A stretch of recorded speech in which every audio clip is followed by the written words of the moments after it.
Ni nafasi walioithamini sana, hasa baada ya kupoteza ombi la kutaka kukata rufaa mapema mwakani, lakini kwa mara nyingine tena wamepokea pigo kutoka kwa majaji wa mahakama hiyo ambao wamesema maelezo yaliyowasilishwa na wawili hao ya kukata rufaa kuambatana na kesi zinazowakabili zinatosha kutoa uamuzi unaosubiriwa kutoka kwa mahakama ya rufaa ya ICC.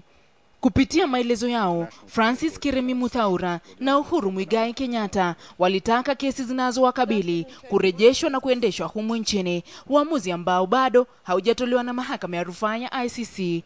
Kulingana na Jaji Akua Kwenyehia, mahakama hiyo haikushawishika kuwa kufika kwa wawili hao mbele ya mahakama hiyo kungeleta tofauti yoyote kuambatana na uamuzi unaotarajiwa kutolewa.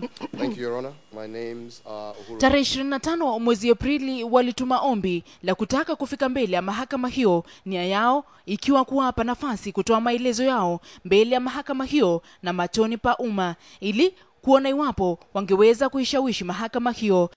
Lakini sasa yaelekea kuwa watasubiri kuona iwapo maelezo waliotoa awali yatafaulu. My co-counsel is Gillian Higgins. Kesi dhidi ya wawili hawa pamoja na washukiwa William Ruto na mwanahabari Joshua Arap Sang zilithibitishwa tarehe 23 mwezi Januari mwaka huu na mahakama hiyo kutangaza kuwa kesi hizo zitasikilizwa rasmi, na tangu wakati huo kumekuwepo mbinu za kila aina za kutaka kuahirishwa au kurejeshwa nyumbani kwa kesi hizo.